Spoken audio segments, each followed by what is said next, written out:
And to introduce, this is the sixth and final webinar in a series, Global Health Diplomacy in the AI Frontier, which is part of the AI and Public Health Expert Dialogues co-hosted by PATH and OECD, convened under the Public Health Impact to AI initiative.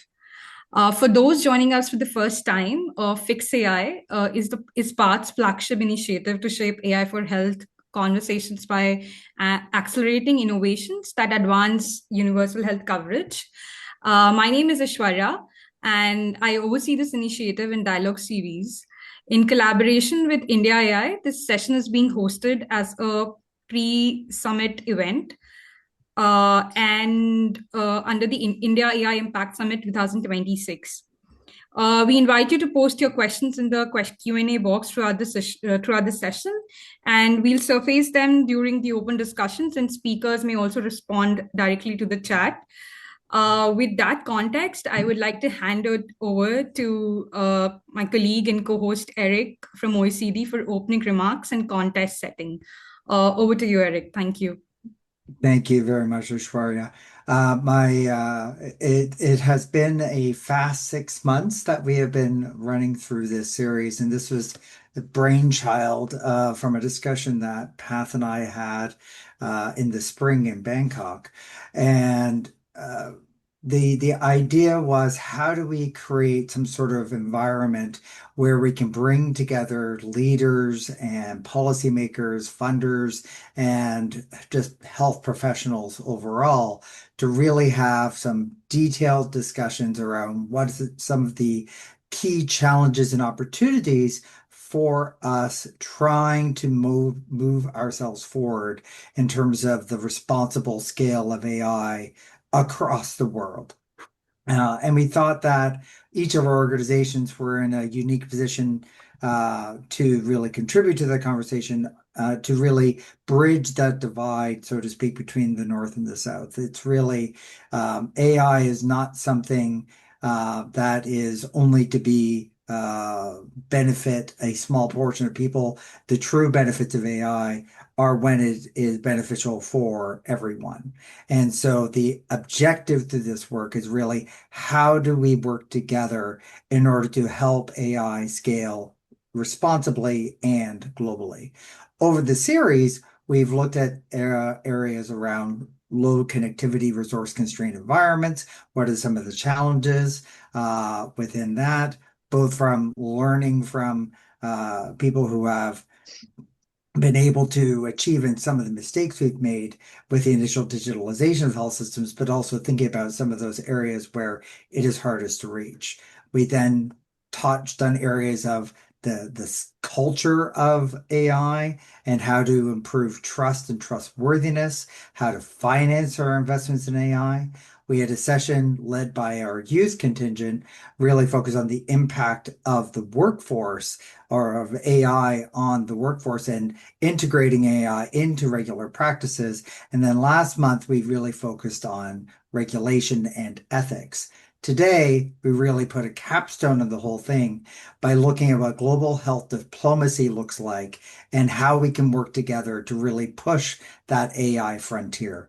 I am thrilled that this session is under the umbrella of the AI Impact Summit that will be in February, and I'm really looking forward to hearing from our keynote speaker and participating in the panel today. So with that said, back to you, Aishwarya. Thank you, Eric. So I would like to take a moment to introduce our keynote speaker. Shri Kavita Bhatia is a pioneering woman technologist and a distinguished thought leader, serving as the Chief Operating Officer of the IndiaAI mission. She's at the helm of India's $1.2 billion national effort to build country's critical AI infrastructure, which spans across compute, data, skills, safety, AI governance, and application development. Beyond shaping India's domestic AI ecosystem, she also leads the India's global AI diplomacy efforts, safeguarding the nation's sovereign interests through platforms such as JPI and the incoming AI Impact Summit in February next year. Her leadership is widely recognized for advancing India's position as a bold, visionary voice for the global South in the global AI landscape. Please join me in welcoming Kavita ma'am. The floor is all yours, ma'am. Thank you so much. Thank you, Aishwarya. Good evening, good afternoon, and good morning to everyone. It's my pleasure to join for this final 6 month expert dialogue series on AI and public health. Firstly, I would like to thank partners, colleagues, and the distinguished speakers who have joined across the geographies and disciplines. This series actually could not be more timely as we are meeting at the moment when AI is beginning to influence not just how we deliver care, but how countries can collaborate, how systems can prepare, and how global health governance itself is being reshaped.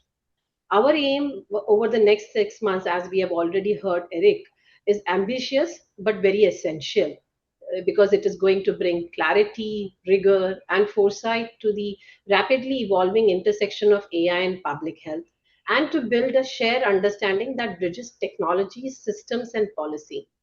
Today's conversation is the beginning of that effort to ensure that AI strengthens health systems rather than outpacing them, and it advances public value rather than widening inequality. India's work, as it has been already mentioned, on AI is anchored in a whole of government architecture that connects the national capability to public value. India mission, which has been approved with an outlay of 1.2 billion USD, is to build the ecosystem. We believe in working together in the ecosystem, infrastructure, and also making guardrails that make AI genuinely benefit society, especially in the domain like public health, which is very critical. A major part of the mission, as was already mentioned, is built on seven critical pillars. But today I will only talk about the three pillars which are very critical from the perspective of the public health. The first critical pillar is the compute. India AI Compute, where we have already empaneled 14 AI service providers, and we are offering more than 38,000 high performance GPUs at a very nominal or a subsidized rate, which is roughly less than $1 per GPU per hour. In fact, this access has opened up advanced AI development to the public institution, research organizations, and startups who previously could not afford to scale their applications because of lack of compute, or maybe the compute was very expensive, so they could not scale their solutions. But now with India AI mission, it has been readily given to them to scale their applications. The second critical or the foundation pillar is the AI Kosh, which we say that it's India's national repository for data sets, models, and tools. It's not that's only for the data set, it brings models and tools also. While I'm speaking to you, we have more than 3,500 data sets made available from government as well as public, which has been actually golden data sets, I can say. 245 models, 28 use cases, and 21 toolkits, which support more than 10,000 registered users. And for the health perspective, the platform provides trustworthy data, documented lineage, and transparent model artifacts, which will be very useful for any researcher or a startup to build an application and scale it up at a national level. The third critical pillar, which is also very important from the today's discussion, is the India AI application development. Under this pillar, actually, we source the real problem statements from the ministries and state departments and mobilize all our ecosystem players, which are researchers, startups, or industry, to build solutions that are actually designed on the solutions which will be taken up for the public use. We had floated the first innovation challenge in five themes, out of which health was the critical theme. We got around 900 applications, and 30 applications were shortlisted on all these, totaling to these five themes. In fact, when I talk about the health was this one of the strongest theme in which eight solutions were selected, which have now been taken for the field pilot as well as for the national rollout. We in fact got very good use cases such as NCD risk assessment, maternal health, diagnostic, primary care, triage, and one of the solution will be taken up for the national. We are in the process of selecting the best solution which we can take up for the national scale up. Also, under this pillar, we have announced India AI NCG Cancer AI and Technology Challenge, the Catch Grant Program, which is being called as Catch Grant Program. As on date, we have received 299 applications from the innovators who are working in screening, diagnostic, data curation, research treatment, decision support, and patient engagement. The winning team will be given 50 lakh rupees with the potential to deploy across one of the NCG network hospital with 1 crore scale up grant. So Catch is one of the first effort globally to combine the compute, the public funding, and the clinical validation for AI-driven in the field of oncology. All this is paired with a strong assurance layer under the safe and trusted AI pillar.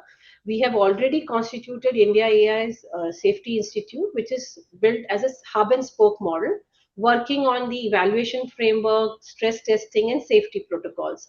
We are already implementing tools for bias detection, privacy preservation, algorithm auditing, deepfake detection, and safety evaluation.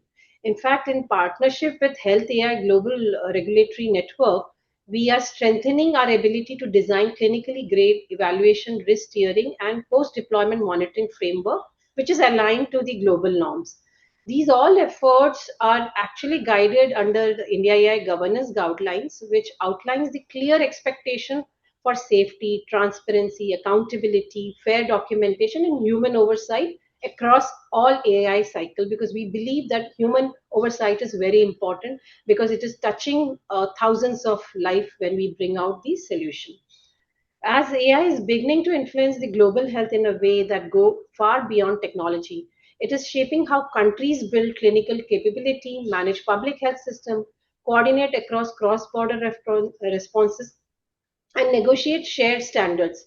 As a result, AI has become new access of global health diplomacy. Access to compute, high quality data sets, safety assured models now affect how well countries can detect disease, strengthen primary care, or respond to emergencies.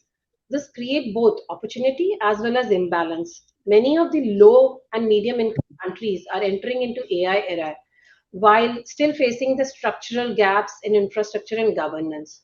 At the same time, AI creates a platform for a stronger South South and a North South collaboration.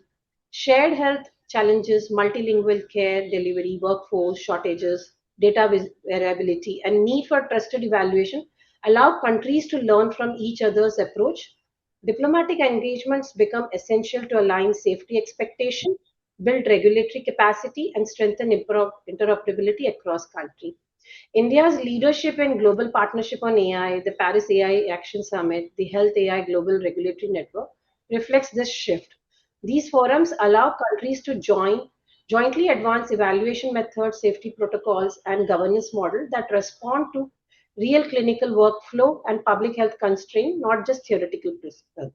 This series contributes directly to that effort. It brings together the experts who understand health system, regulation, diplomacy, technology. By shaping a shared understanding now, we can ensure how AI can strengthen global health system rather than complicating them. In the end, I would just mention about the Impact Summit, which was also talked about, Aishwarya. So the conversation we begin through this dialogue will feed directly into much larger global moment. February 2026, India will host India AI Impact Summit in New Delhi, convening design shift the global conversation from principles to the measurable impact. The summit is actually focused on three vision pillars: people, planet, and progress, how AI can impact people, planet, and progress. And it brings together government, multilateral institutions, researchers, industry, and civil society to align how AI can advance public value and at scale. So I would now, but just with this, I would like to mention that this dialogue series is therefore an important precursor. The insight gathered from these sessions across governance, equity, diplomacy, and system design will help shape India's contribution to the summit. They will also help ensure that global conversation in 2026 reflect the realities of public health systems, especially in the global south, where readiness and equity must remain central. With that, I would look forward to depth of dialogue we create together over the coming time or today's discussion, and how this collective effort can strengthen the global agenda on responsible and impactful AI for health. With this, thank you very much, and I was very honored to be a part of this discussion. Thank you. Thank you so much, ma'am, for that powerful keynote. I think you've set the context and you've articulated India's AI vision and the future we're collectively stepping into. We are glad to collaborate on the pre-summit event leading up to the AI Impact Summit. And thank you for gracing the webinar and sparing time. We're really, really grateful. Thank you all. Thank you. Thank you so much. Moving forward, we'll now kick off the panel discussion. I'd like each of our speakers to briefly introduce themselves, their organization, the role, and their involvement with AI in health. And we'll then move on to the questions. Let's begin with Eric, and then we can move around the room. Eric, over to you.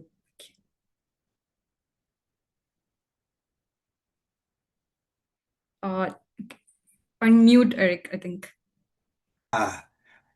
It's this newfangled technology where you have to unmute. I'm just getting used to this now. Sigh. Anyway, my name is Eric Sutherland. I work at the Organization for Economic Cooperation and Development, otherwise known as the OECD. The OECD has been actually my role at the OECD is at the intersection of all things to do with artificial intelligence, data governance, and digital security, and their intersections with health. The OECD is very interested in this space around the advancement and progress around AI. We put out work around AI principles in 2019, really centering our efforts around ethical, appropriate, transparent, and human-centered approaches to artificial intelligence. At the same time, in 2016, we worked with rather OECD countries to have a OECD recommendation on health data governance. And so we recognize both of the major ingredients that need to happen because AI without data is like taps without water. So we want to make sure that from a health perspective, we have access to high quality health data while ensuring appropriate protections are in place for the AI solutions to be developed and deployed responsibly in an effective way. So that's our overall approach, and I'll talk more about that during my interventions.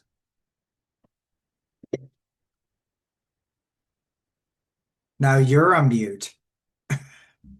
Sorry, sorry. Yeah, we can move to Matilde. You want to introduce yourself? Okay.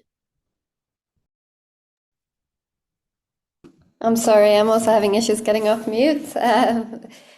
Thank you. So my name is Matilda Forster, and I'm the CEO of Transform Health, and we are a global coalition of 215 partners that drive the digital transformation of user data for universal health coverage. And our mission is really to bring together diverse partners, particularly also providing a platform for young people, women, and marginalized communities to advocate, campaign, influence, and provide technical support and assistance to policymakers to strengthen policy, legislation, regulation, and financial conditions for the digital transformation of health systems. Nice to be here. Thanks so much, Matilde. We move to Bogi. Yes, thank you so much. And also thank you for the information. I'm the director of Movement Health Foundation. So what we do is really to look at the underserved, and we have a special focus on Latin America, Africa, and Central Eastern Europe.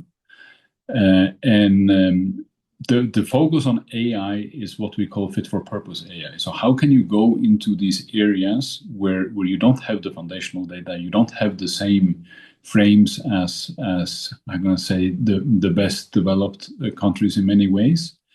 And one way we are doing this is to establish a pan-LATAM approach where you can work with Spanish and Portuguese as large-scale language interfaces, and then go into the more remote and left-behind areas and make value with AI. And it's quite simple. We focus on non-communicable diseases, and we're trying to reduce the avoidable disease burden. And we do believe that with AI, it gives a totally different opportunity to help people earlier and better. Thank you so much. Urshi, Thanks, Ishwarya. Hi, everyone. I'm Urvashi Aneja. I'm the founder and director of Digital Futures Lab. We're an India-based research and foresight studio, and we study the social impacts of emerging technologies in the global majority, with a strong focus for the past decade on AI. Our work really seeks to ensure that AI doesn't deepen societal inequities and that AI innovation trajectories are aligned with the public interest rather than narrow commercial interests. And we do this through research and policy advocacy, foresight, as well as public engagement. I've done a lot of work at the interface of AI and healthcare in India and other parts of the global majority. And currently, I'm part of the working groups helping design India's national AI health strategy, as well as building tools to help clinicians and other health practitioners identify the risks of using AI in their context and how they might mitigate those risks, as well as developing tools for the monitoring and evaluation of AI in India. So really looking forward to the discussion. Thanks for having me. Thank you so much, Urvashi. I think I'll start with the first question for all of you. And let's just begin with the basics. So you will all have worked at the intersection of policy, systems, and taking the AI emerging digital health tools to real world implementation. Drawing on those experiences, how do you now view and understand the defining challenge that the global AI governance framework or ecosystems confront first? And I think we can again begin with Eric and then move around the room. Sure. Sounds great to me, Aishwarya. So from my perspective, I actually take a lot of lessons for how we can succeed with the responsible scale of AI from both the I won't say it delicately, from the lost opportunities that we have for the initial digitalization of health systems and from broader opportunities that the world has realized when we've been confronted with a general purpose technology. So on the one hand, for the missed opportunities, when we digitalized health systems in the first place, we defined success in many, many cases as let's get rid of the paper in our hospitals. And as a result, every hospital was asked to develop and implement technologies that were appropriate for their own setting. And as a result from that, we created health technologies that were very facility centric. It was centered on and implemented by individual institutions.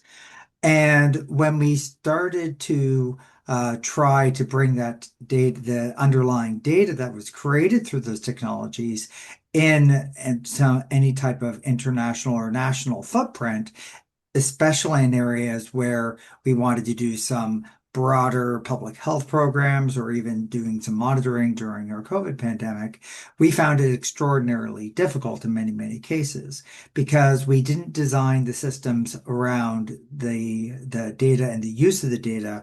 We instead designed it around the facility, as I said.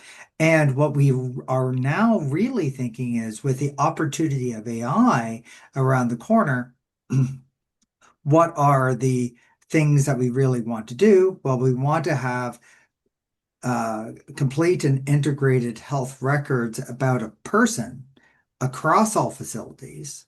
And we want to be able to use that data about a person with AI systems in order to improve diagnostics, in order to improve prevention, and ultimately to learn from the application of it in the provision of an individual's care, and also use that same data to protect our communities.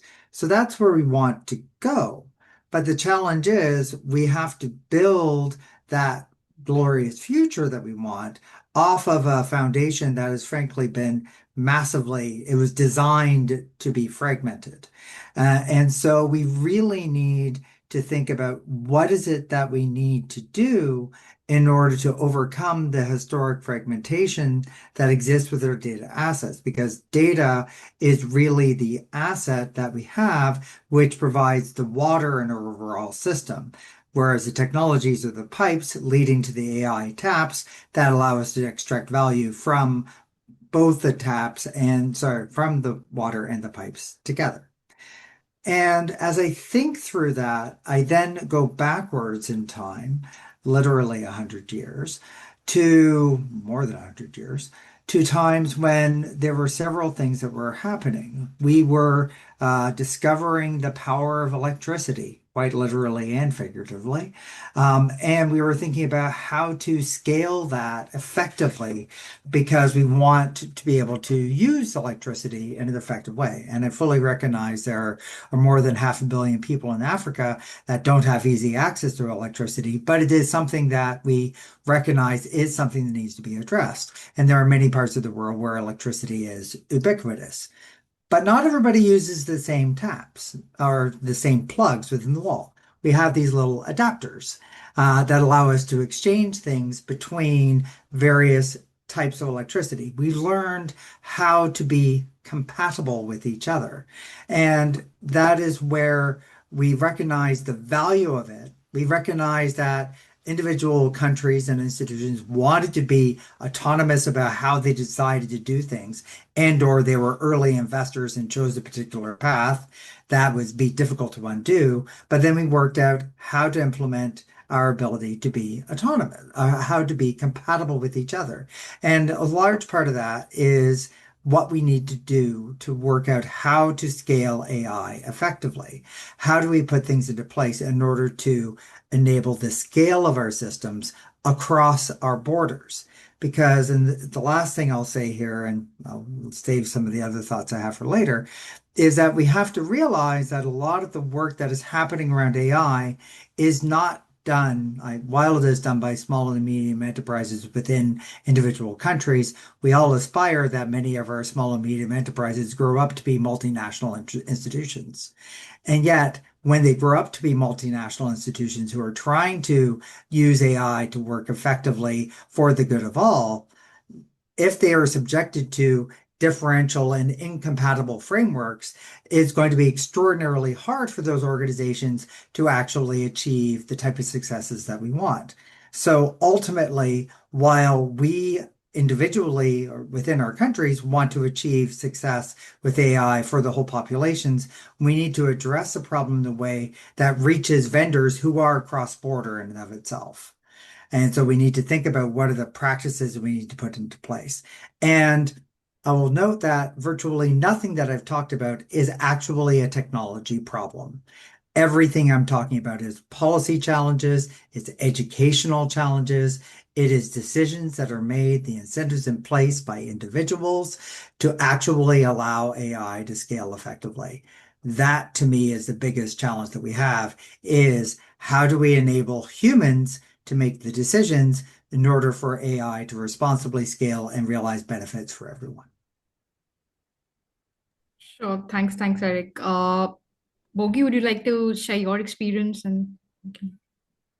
Yes, thank you so much. I'll take this both a bit, can I say, normative and then also practical on how we work. For me, it's really important that we get the purpose right. Because where we have a challenge today, and also if we forget AI and just look at the digital, the data and the digital function development we've had over the last 2-3 decades, we have not really set the purpose in. So the challenges we have are very much based on avoidable disease burden. So health issues we need to deal with because we did not intervene at the right time, as we can do if we put things right. So if we just apply AI to a system we all agree on, or a mindset we all agree on is broken, we are not gonna make an impact. So the question for me is always, what is the purpose? Then what does this look like in 20 to 30 years that we will be happy with? So can we build a kind of a scenario? Because it's very, very difficult to be concrete on which steps to take if we don't know what the destination is. Or as the saying goes, if you don't know where you're going, any road takes you there, but it's not where you want to be. Yeah. So that is one part of it. So I normally see things in health like 3 trains. So you have the short distance, which goes very fast and is extremely full all the time. It's the metro system, you could say. Then you have the middle length, which goes a little bit fast and is not that filled. And then you have the long distance, the really boring train trips. You really need to know where to go if you want to take it. The reality is that we need to be on all of those trains simultaneously. Today, 95% is on the short one, which doesn't give the energy to go to the middle one, which is secondary prevention, and the third one, which is the primary prevention. So that is the purpose we need to get right, and that is the future imagination we need to build. So when is this good enough?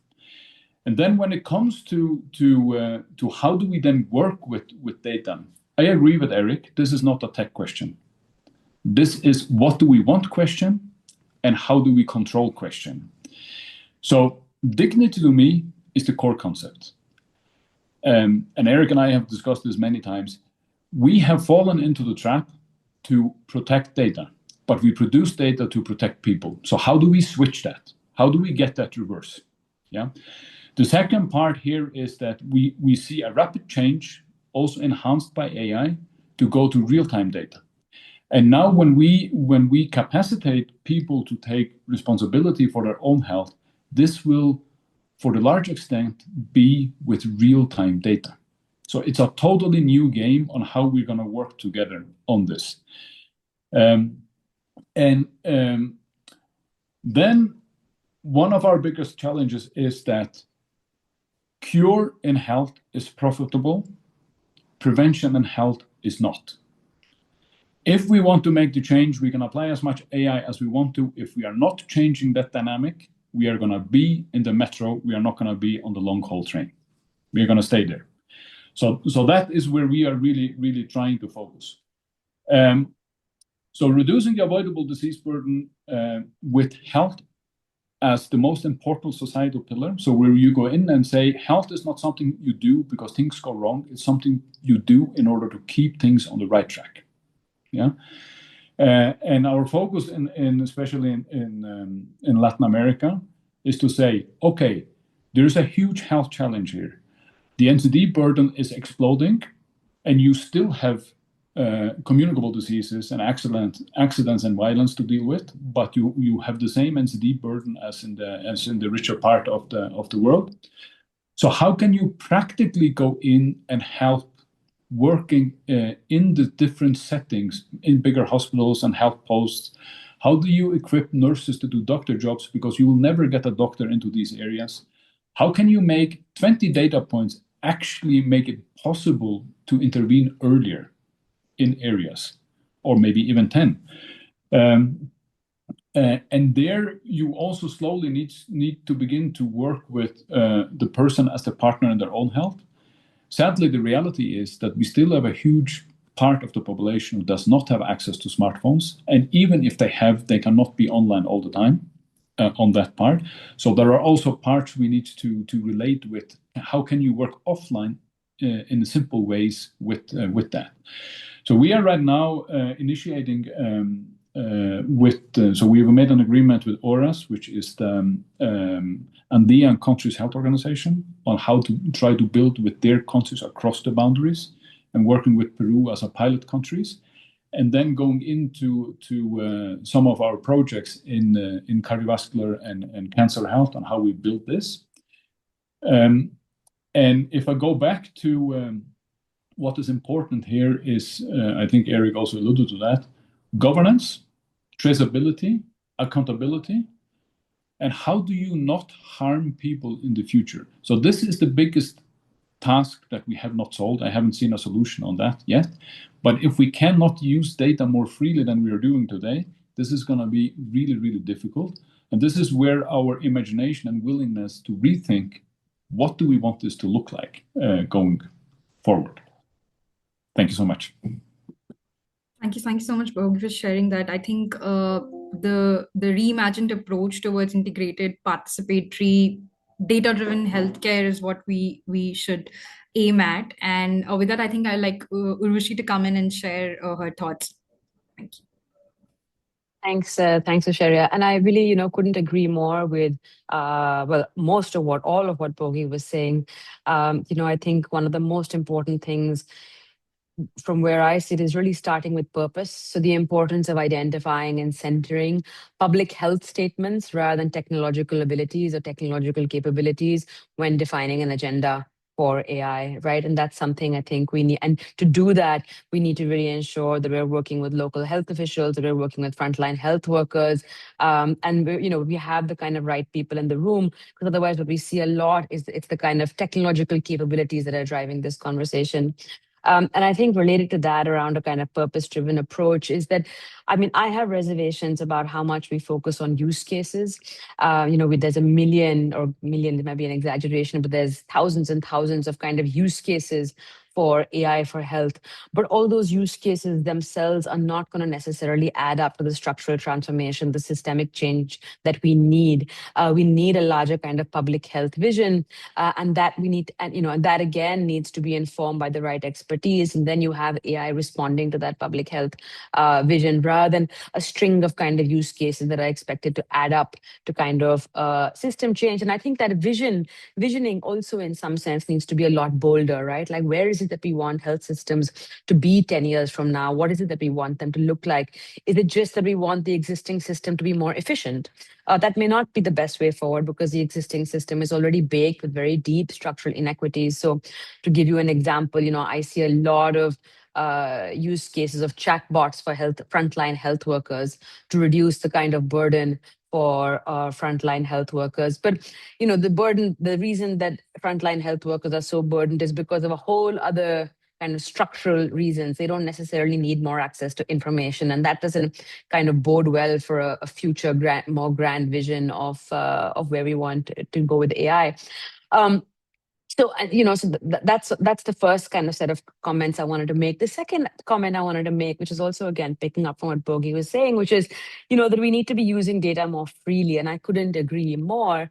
But the problem in many parts of the majority world is that data is just not available, right? So when we think about AI systems, we assume that there's going to be strong interoperability, that the data exists, that the data can speak to each other, that the data is ready for machine learning, that there's interoperability.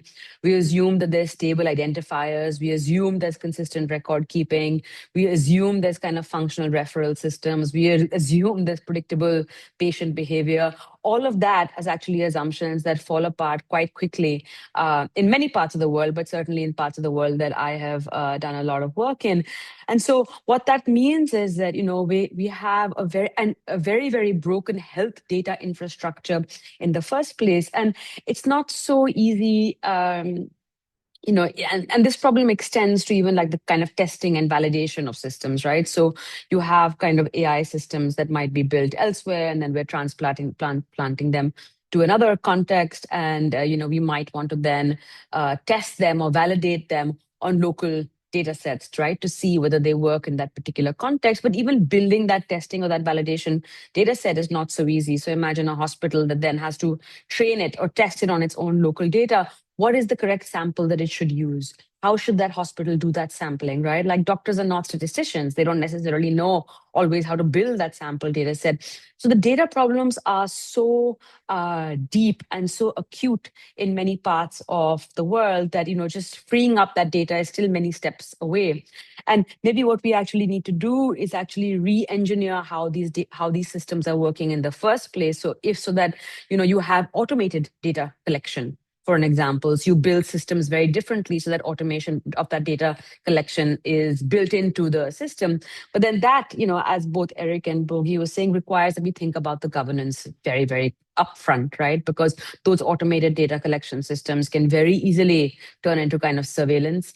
And without adequate governance, that surveillance can actually erode the trust in those same health authorities that you want to empower. So we do need to re-engineer those systems. We can't re-engineer those systems in isolation. We have to think about the governance alongside. And I think there the challenge becomes around kind of low regulatory capacity, right? And, I'm sure we'll come back to this point later, but the capacity issue is really, really key, whether it's the capacity of the data collector on the ground, whether it's the capacity of your local health official, whether it's the capacity of someone more senior in a health ministry making decisions. Thinking about how we improve capacity of public health officials across the whole spectrum is one of the most foundational pieces, I think, if we're going to try and get this right. And no amount of AI can help us leapfrog this capacity issue. The second thing that I think will, and going back to the point that Eric raised around scale, is that we also need to build evidence, right? We also need to think about how we're going to be doing evaluations. We need to build evidence on what works, what doesn't work, what are the conditions under which something works, what are the conditions under which something doesn't work, and also think about what are going to be the new evaluation metrics for AI. We know these are learning systems, we know these are not static systems, and we also know that how they learn is going to be very different in different contexts. So how do we have that constant monitoring and evaluation? How do we have that ongoing validation? So, I'll pause there, and I'm sure we'll pick up on some of these points in the rest of our conversation. But I think there's a lot to be done to get to, I think, the really kind of vision that Bogi and Eric are talking about, which I totally stand behind. Thank you so much, Urvashi, for sharing that. I think moving on, I'd like to ask Mathilde now. With Transform Health's ongoing advocacy for strong health data governance, what fundamental challenges do you foresee with the that are emerging as these frameworks are being designed and adopted in the age of AI, and how countries can align their regulations and commitments to ensure that AI in healthcare is actually built on a rights-based, people-centered approach? Yeah, thank you, and thank you for having me. So I think I just wanted to say that I think I concur with a lot of what has already been said. But I think some of the just to get back to your question around what are some of the foundational pressures that are really shaping the development of AI and health data governance. I think first we need to recognize that AI data is power, and AI is really magnifying that power, right? So health data now sits at the center of modern health systems. As we know, it drives policy research, innovation, digital transformation, AI development, and so on. And the digital age has really created an explosion of sensitive health data. And AI systems are not only consuming that data, they are generating it at an unprecedented scale. And so this brings immense promise, but also really heightened risk, including privacy violations, discrimination, cybersecurity threats, and loss of public trust. But then it also comes with enormous opportunities to really diagnose patients more quickly and accurately, predicting pandemic outbreaks, etc. Right? So there's a lot of benefits. Another foundational pressure is that AI has really exposed and intensified the global governance gap. And this is what, some of my fellow panelists have also been highlighting. So as digital tools and AI race ahead, the laws that govern them are really lagging behind. 75% of countries have general data protection laws, but very few have health-specific laws that are designed for the elevated sensitivity and public health that surrounds health data. And so this really creates an imbalance with strong emphasis on privacy, but really weak legal mechanisms that is enabling responsible use for public good. And so the result is a privacy chill, where we see a lot of fear around the misuse of data, which leads governments to block data sharing and pushing developers towards low quality, representative data sets that often are both inequitably and also has bias issues. The third foundational pressure is that AI's success in health depends on robust, rights-based, people-centered data systems. And rights-based, people-centered data governance is really essential to ensure that AI is safe, it's fair, it's accountable, and it also represents diverse populations. So countries really must align their laws through data sharing agreements to make sure that they protect people's rights and prevent misuse, that they enable responsible use of data for public benefit. They ensure that equity, health equity, so that AI does not replicate or amplify existing disparities, but also that it guarantees transparency and accountability in how data feeds AI tools. And the fourth foundational pressure that I also want to highlight is that political alignment is a requirement and is really necessary. So we need political leaders to recognize that health data governance is AI governance. And countries must treat health data as both a personal asset and also a public good. And this requires legislation that enables both protection and also responsible use. Policymakers must advance AI strategies together with health strategies, so not as parallel interventions, but really as joint agendas. And this really requires political commitment. I can't agree more. I don't think that it's necessarily a technology issue. It's much more of a political issue when it comes to AI governance and data governance. So we need political commitment to invest in high quality representative data systems. We need to strengthen national laws and regulations. We need to build public trust through transparency and community engagement. And we also need to close the governance gap through rights-based health-specific legislation. And just to finish, there are also regional and global pressures that really demand alignment. So without regional and global coherence, fragmented frameworks will really fuel inequality and impede safe innovation. So we need, there are initiatives such as the Africa CDC Continental Framework on Health Data Governance, which is now under development, which is really leading the way in terms of aligning national, regional, and global commitments to build and share ethical, rights-based data foundations. And ultimately, we really need global leadership on this, and we need WHO and the World Health Assembly to establish an international standard for health data governance to underpin responsible AI adoption. Thank you so much, Matilde, for sharing that perspective. I think all of you completely align on the pressing need for filling the governance gap, and the thrust on equitable governance and a participatory approaches are really emphasized. And this is, my takeaway. I think moving on, I would like to now ask Eric again.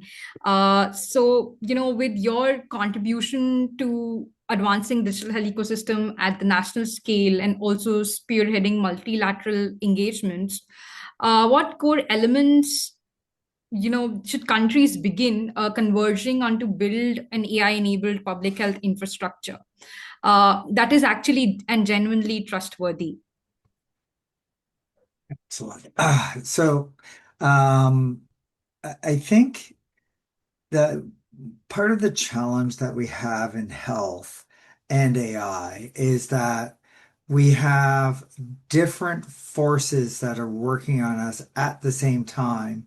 And in many areas, we are struggling with reconciling, finding the appropriate balance between those forces. And if we find the balance, that's where we can actually really focus on building out the infrastructure that we absolutely want.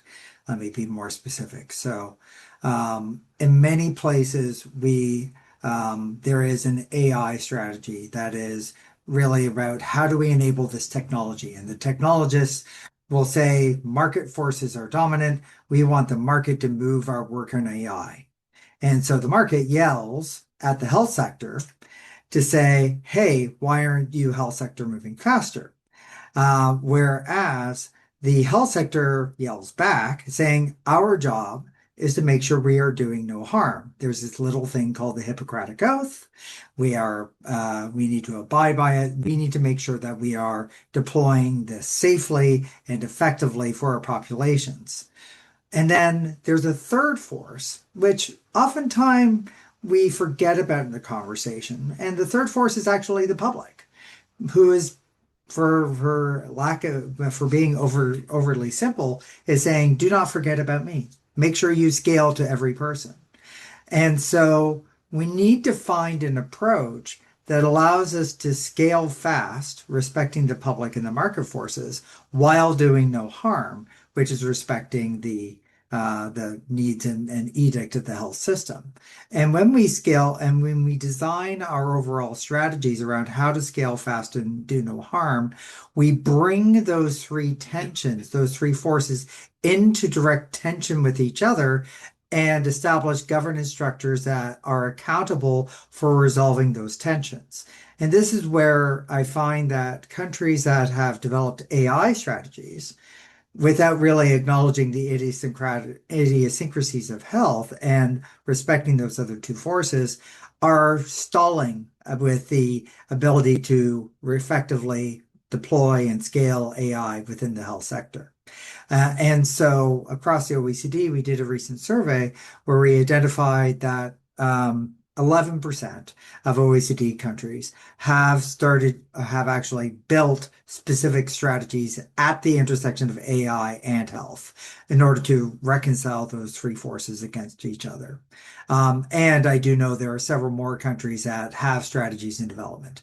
So this is one of the things that I advocate for from a governmental perspective, learning from what other leading countries are doing, is how do we find a way to make sure that we develop governance structures that balance those forces. Having said that, I do want to pick up one of the questions from the chat from Simon's about the advice for finding the right balance, especially around the public voice. Essentially, because the public being one of those three forces, you need to have a method for engaging and listening to the public voice to calibrate your processes. As Boye was saying earlier on, and for that matter, all of us were saying earlier on, data is ubiquitous and is massively underused. Why? Because we are worried about the blowback from the public from its use, and yet the public expects that once data has been digitalized, it is being used. In fact, 30% of the health system says, or public, based on a survey we did earlier this year, that they lose trust in the health system when we don't use data that has been digitalized. And so we need to be using our data that we have digitalized, and we need to make systems easy and interoperable to optimize the use of the overall system. But at a fundamental level, it requires listening to the public. This is where I see patient assemblies and citizen assemblies being established in France and Denmark and Finland, and citizen juries in the UK. And for that matter, a health data commissioner in the UK, as well as a commissioner in Australia, that is advocating for data use while ensuring it is protected. And so I think it's structures like that where we have really amplified the voice of the public and brought them into that equation to help balance and help arbitrate, so to speak, or provide guidance to the forces of the market and the forces of health in order to achieve best outcomes for the patient, which fundamentally goes back to Boye's earliest point about why are we doing this? We are doing this because we are trying to improve health of individuals. Thank you. Thank you so much, Eric, for sharing that. I think just in the interest of time, I'll move a little quicker. And the next question is for Bogi.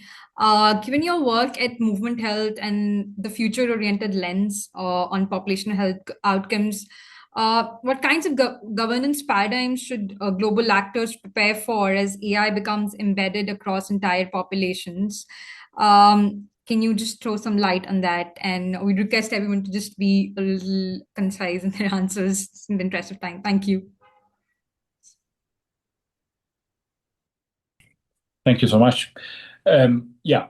So going back to what can you do is also what do you want to achieve. So one of the things that we are pushing very hard on always when we start. So what is the purpose here? Is it to make the best possible health system or healthiest population? This is not the same thing. And many of the health gains will not come in or from what we today know as the health system. It will come from different places, but we need to rethink where do we use the AI in it. Then the second part here is that we have an outlived paradigm on several levels. Firstly, the left-right divide on political thinking made sense 100 years ago. It doesn't make any sense anymore. So we need to go beyond that political divide and really think, how do we work together on it? That also goes into thinking precision or personalized health and public health. These are seen as two, in most countries, opposing ideas that fight for the same budget.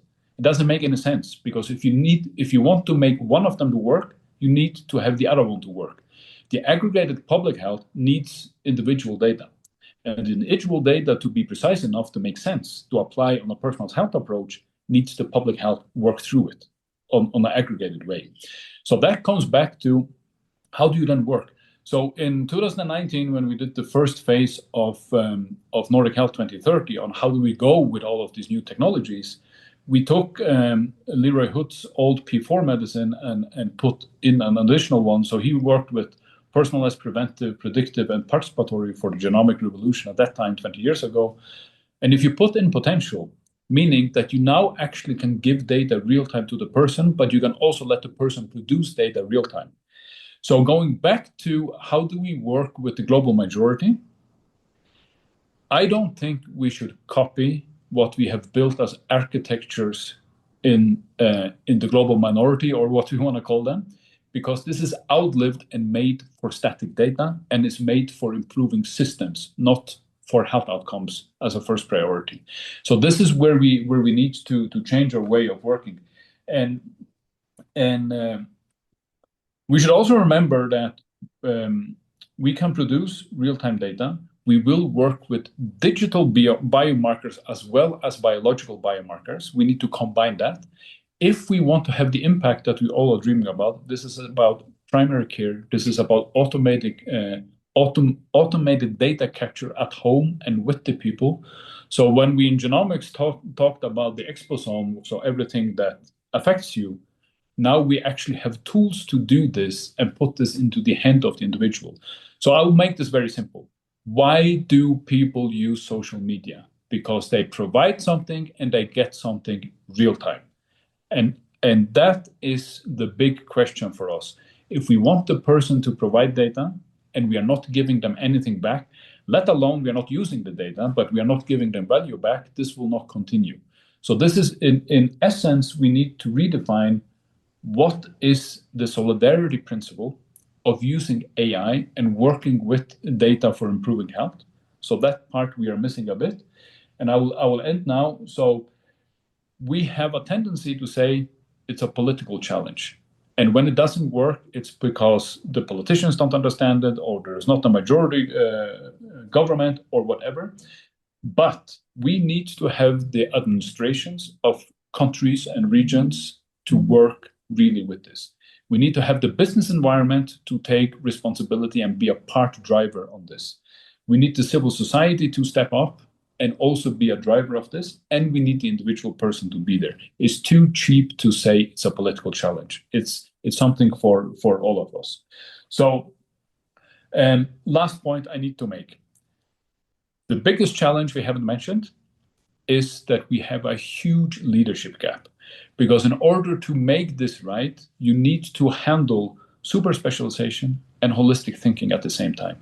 This education does not exist in the world.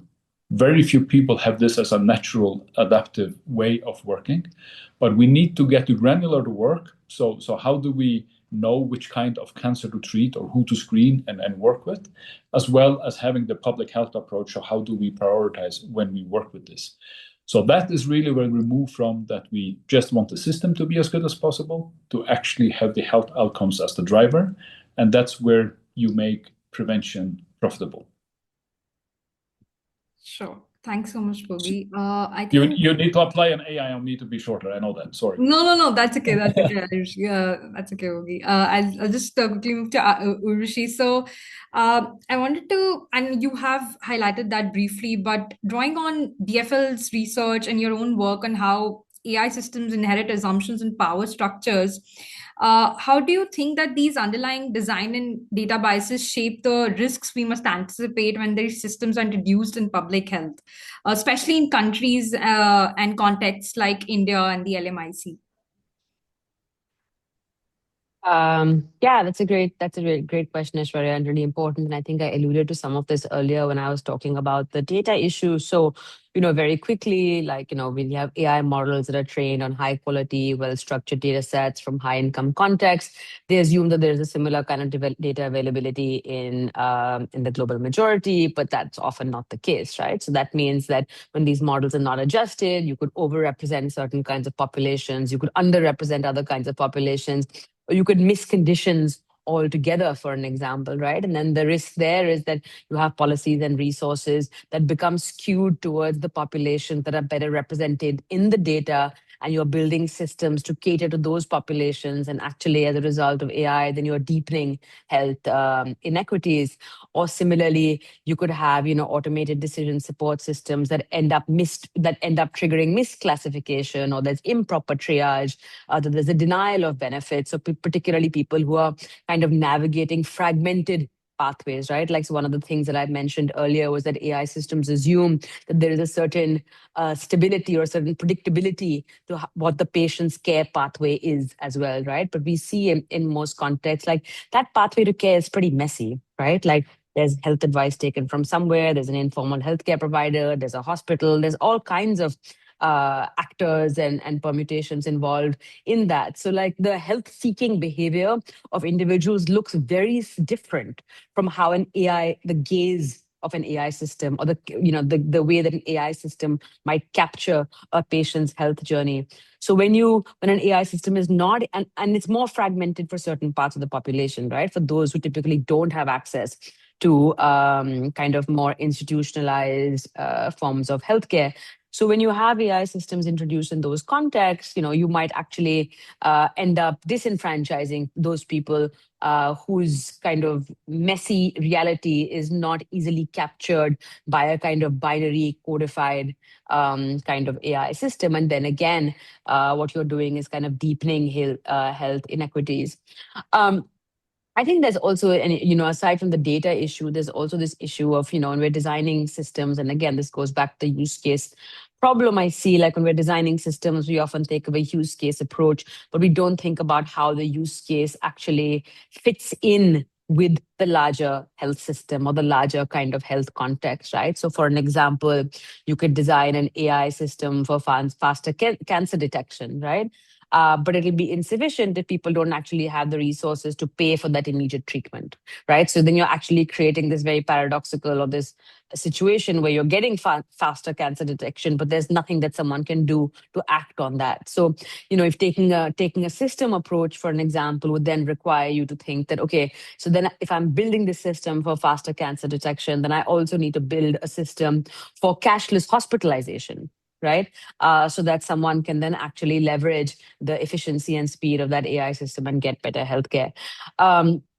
So again, you need to take that kind of system approach. I mean, and another example of it is that, we hear a lot now about how many of these use cases that are being introduced, they don't actually integrate with existing workflows, and they don't actually integrate with existing infrastructure. So something really simple and AI, and actually also not so simple, like you might have an AI system, and the calibration or the tools used to collect data, let's say something like a system for getting images is not the same kind of tooling that is available in a low resource context kind of hospital. So your calibration tools are completely different. And so that means that AI system is actually not going to work in that context, right? Or you may not actually understand the agency or the capacity of the end user. So going back to the example of the frontline health workers, we see now a lot of use cases of chatbots that are supposed to help frontline health workers access information faster. But often, they come with like a caveat that do not trust this chatbot, or chatbots are not always accurate or whatever, right? And then that assumes that there is somewhere else this frontline health worker can go to actually get that information, right? But actually, that's often not the case. That frontline health worker may not have access to alternative sources of information. And then you're creating a system of kind of over-reliance. And we know that these chatbots are not accurate, and that hallucination is a kind of feature of these systems, not a bug. So again, so these are again examples of how there are issues on the kind of data end, but then there's also issues on the kind of design end that create these kind of structural risks and structural dependencies. And the last one, and I want to end with that, is to also just point towards the kind of political economy of this space, where I think we see a lot of there is one kind of ecosystem, which is the kind of startup ecosystem, which is building AI for good and AI for public health. But in many cases, there isn't actually a business case for them, right? So you see that they launch a pilot, but then that pilot kind of fizzles out. And their option really is either to pack up or to sell that data, right, to a big tech company. The other option is that there's big tech companies themselves who are in this, who are key actors in this space. And in many cases, that's a data play for them, right? They have agreements with state governments to do these pilots. There's no procurement frameworks in place, so there's no kind of public accountability. And the kind of data that is being exchanged between state governments and tech companies, we don't know. And then the third kind of player that we see kind of funding this space is philanthropists, right? And there, the question is, of the kind of sustainability of that financing and the kind of dependency that one is building in. So I think on the structural risk, we should also think about the kind of political economy of this space, right? Where is the money flowing? Who's paying for it? What are the kind of business models? And how sustainable is that? And what would a lack of sustainability mean for health outcomes and and health systems as well? So again, sorry for going over the allocated time, but yeah, back to you. Oh, thanks, Rishi. I think I completely resonate with everything that you said, and I'd just like to share a quick anecdote. And when you mentioned the frontline worker, we were just on field recently, and we saw an ASHA worker using ChatGPT, uploading all her ASHA, the frontline worker in India is called ASHA, the accredited health activist, and she was uploading all the modules that she was told to apply for her service delivery on ChatGPT and creating summaries out of that and using it. And I could see that there is a lot of reliance. She was very ecstatic that it's a shortcut and she's able to kind of have that bulleted summary of what she has to do, for example, in an ANC checkup. But yes, that is, again, very static, and it might start, like you said, hallucinating and giving, and there might be over-reliance going forward. So I totally resonate from where you're coming from. So thank you for sharing that. I think I'll just quickly move to Matilde now. And my question to you, Matilde, is that what pragmatic mechanisms, tools, either diplomatic, legal, or policy, that are more urgently needed to strengthen the national capacity, which ensures that there is a responsible AI use in health? Yeah, thank you so much. So continue my earlier intervention, and sticking to kind of the same line that data governance is really the bedrock of AI governance. I think the first practical mechanism that we need is to strengthen national legal and regulatory frameworks. And I think a few of the speakers have said that as well.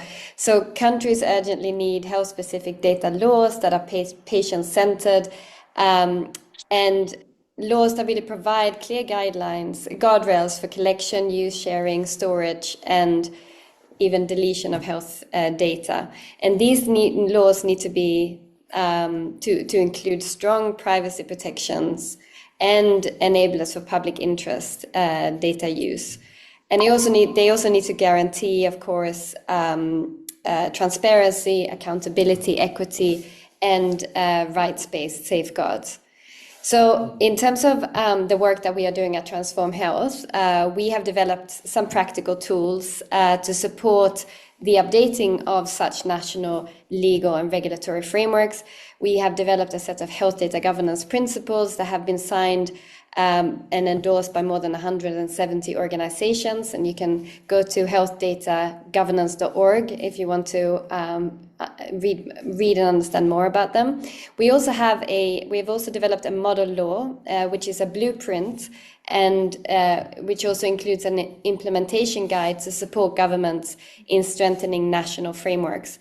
And we've also conducted national legislative landscape assessments in 24 countries to really understand what the gaps are in countries' current kind of legislative environment.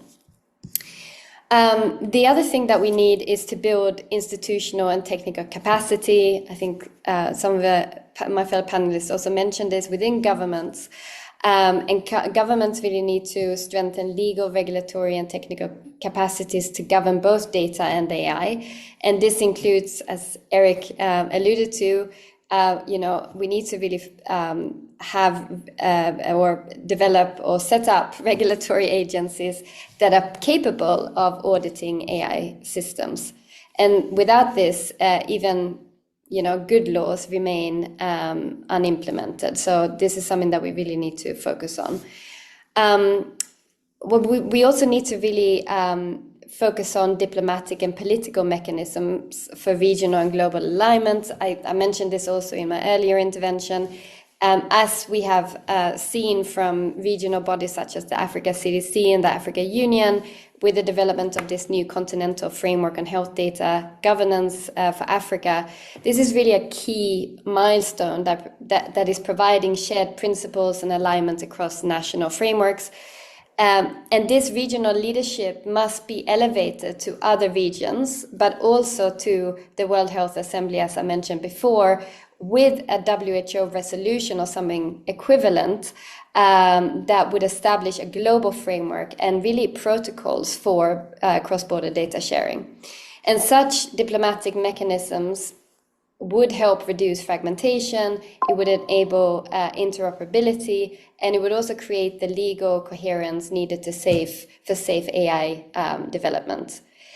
And I couldn't agree more with what Boggy also said before. In order to achieve any of this, we need multi-stakeholder collaboration and governance. AI and data governance cannot be handled by governments alone. We need coordinated action from governments, health institutions, technologists and AI developers, civil society and community-based organizations, donors and multilaterals, private sector, etc. We really need to come together too if we are to achieve any of this. And we need to strengthen public trust through transparency and rights-based design. So people need to be at the center. People need to share their data. People will not share their data if they do not believe that their data is protected and used responsibly. So we need laws and governance systems that really embed clear consent and rights frameworks, community oversight, but also transparency about how data feeds AI and mechanisms for redress and accountability when harms do occur. Thank you. Thanks so much, Mutale, for sharing that. I think I'll just, hop on to the next question for Eric, which speaks to about national AI strategies, which are evolving at different speeds. And where do you see the biggest misalignments today? And again, which diplomatic instruments or multilateral coordination mechanisms could help these countries bridge the gaps more effectively? So I think the biggest gaps are in the accessibility of data, but also a lot of the approval processes of medical device regulation, risk management frameworks, and the post-market monitoring of these things. These are all areas of where there is value and coordination across governments and countries because, as I said earlier on, companies don't operate within a country, they operate across countries. So it makes sense for us to be coordinating ourselves to be able to appropriately meet the monitoring of those multinational organizations. In terms of some of the instruments, I would point to what Matilda was just talking about in terms of the need for better health data sharing, better health data governance at international level. The reason why Transform Health and OECD work together so well is because we are both deeply interested in health data governance. And so this is a space that we absolutely share and really want to amplify together going forward. I think some of the other areas is that we look at the WHO. They have a global initiative for AI in health.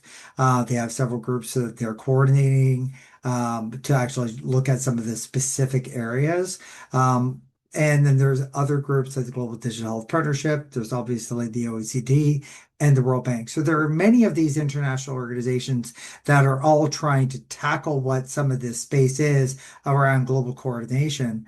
There are very few of those that are, we are not working together as coherently as we could. But this is where I also look at groups such as Health AI, which is bringing together a lot of the global regulation around AI, or they're not bringing together regulation. They are trying to connect the regulators of AI, and they're initiating that work by connecting 10 different countries, including India, amongst some others, in order to really set the guardrails around what some of the appropriate approaches are that both protect the use of AI, but also enable the use of AI. Because regulation is not a four-letter word. Regulation is as a positive in the health space because it reflects the values of the public. But regulation should be streamlined to protect and reflect the values of the public, not to create a confusing morass of red tape. And so I think we need to make sure that regulation is not used as a tool to inhibit the use of AI, but it is used as a tool to reflect the values of the public to enable the use of AI in an effective way while ensuring the safety of individuals. And groups like Health AI and many of those other groups that I talked about are trying to coordinate with each other in order to help amplify a singular global view. And this, if I can put it this way, ties exactly to the AI Impact Summit that India is going to host. I think that is a fantastic place where a lot of those activities can really be brought together. Sure. I think, thank you so much, Raik, for sharing. I think I'll move to Rishi. And I'd like to ask Rishi that, I mean, everything you've shared in terms of the challenges seem to be very relevant. But now, as we move towards looking at some practical mechanisms and tools again that you think are important to ensure equity and responsibility while we're designing and deploying AI solutions in healthcare, so that particularly the burden of navigating risks does not fall on the citizens or the frontline workers who are actually using these solutions, but it remains with the institutions who are designing and governing these systems. Yeah, great question, Aishwarya. I mean, I think I think the first is definitely around capacity, which I'd already mentioned, and a lot of the other panelists had also mentioned, right? Like, without kind of capacity building across various actors in the public health system, we will continue to shift responsibility onto the end user, and we will not be protecting people by design, by default, right? So we need to have capacity. I think we also need to think about kind of more robust testing environments. So some kind of sandbox environments or field trial sites where AI innovations can be tested and refined in real world settings before they're scaling up, right? So this is crucial, I think, for identifying problems early on and building the kind of capacities and risk mitigation strategies that you might need down the line. The third, I think, and this is something that I've mentioned earlier, is that we need continuous validation, right? That validating data, validating models cannot be a one-time activity and not a one-time process. It will require constant engagement. It will require constant monitoring to detect those issues, whether it's something like data drift or a whole range of kind of other issues. But I think when we're thinking about this validation and I mentioned data drift, I think we also need to keep in mind that this lab validation and lab testing is not enough. We really need real world evaluations, right? Real world data collected from deployment environments, collected from diverse deployment environments to really test what the outcome of AI systems is from a health outcomes perspective. So not in terms of just the performance or the accuracy or the reliability of the AI tool, but what it means in kind of real world outcomes. The fourth, I think, is I think we also need to create a new. We need to do kind of what I would call implementation research, right? Because what we see is AI systems might work well in the lab, they might work well in a particular setting, but a whole new set of challenges, many of which are unintended consequences, unforeseen kind of challenges, right, come up at the level of implementation. So we need to build that implementation research as a science, as something that we're doing kind of continuously. If we're thinking about how to protect users, particularly from those unforeseen impacts, right? In many cases, you may not also see harm in the first instance. Harm might need to occur in the aggregate before you even recognize that harm. And then finally, governance. I think other panelists have mentioned enough, but unless we have institutional structures that are, again, protecting people despite their capacities, that are protecting people by design, we will continue to shift that responsibility downstream, right? And I think we've spoken a lot about the governance piece already. So in the interest of time, maybe I'll stop there. Thanks. Thanks so much, Rushi. I think we're almost nearing the end, and my last question is to Bogi. Given your perspective on bridging the public and personalized health, how do you think countries can design AI-enabled systems that are now strengthening equity, and especially in the context of LMICs and the countries that you work with in Latin America? So over to you, Bogi. Yeah, as we have also heard from the other speakers, it's really important that we meet countries and people where they are. We have a tendency to want to jump too far and want to do it better than what is possible as a starting point. And this is where I'm saying that, okay, what does good look like in 10 years? And then you backcast from there and you figure out the steps, but in a realistic, reasonable way. We should also have in mind that in many of these places, and 86% of the world's population is in LMIC countries, and health solutions, general health solutions from global companies do not target these people today. So a part of it is not just to make the AI work as such, so you can work with the data. And what we do with Movement Health is what we call, how can we mature the country's health ecosystem in a way so both public and private and philanthropic actors both can, but also want to continue operate there in order to provide the health services and opportunities to the people there. So again, it is a paradigm shift. We need to start where we are. But if we do not admit that the most valuable data here will actually be non-static, personalized, produced data, we will not help the LMIC countries well enough. Thank you so much, Bogi. I think we're almost towards the end of the questions, and it's open to the panelists. We do have some questions. Eric, do you want to answer some or redirect them to the panelists? I think I see a few in the. You answered most of them, but yeah. Well, I didn't answer most of them. I would say my fellow panelists, we've done a good job of answering many of the fascinating questions that were in the chat.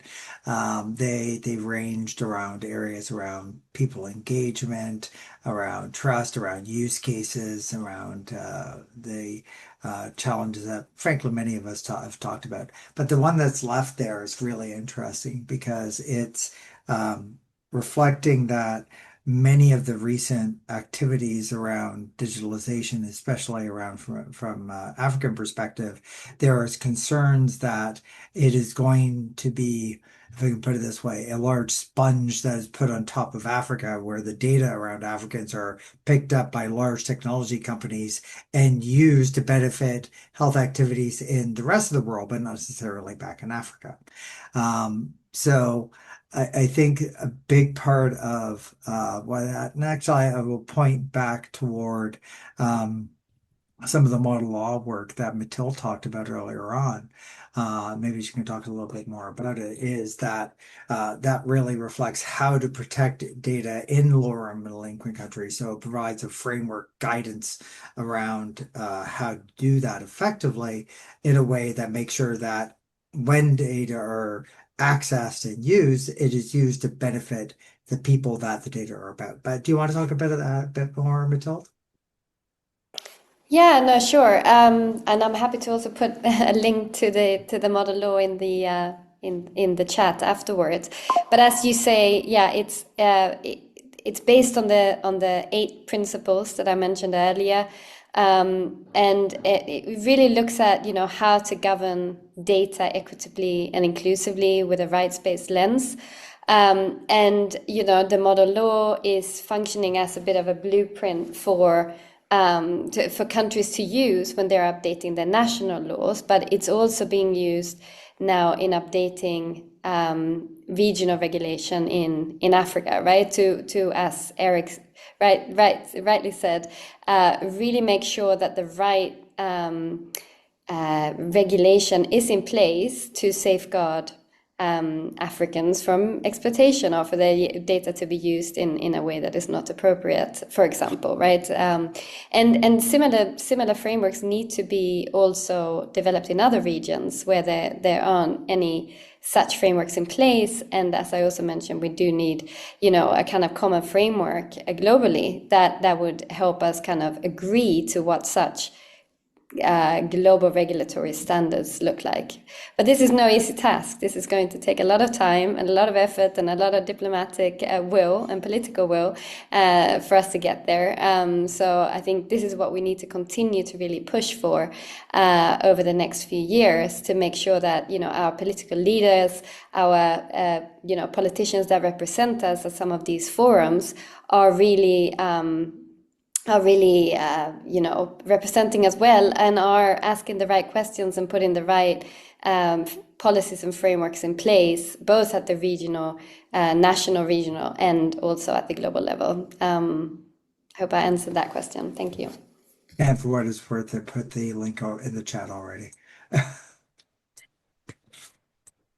Sure. Matilde, Wogi, Urvashi, any thoughts on the question, or largely any closing thoughts, remarks that you have? Yeah. Yeah.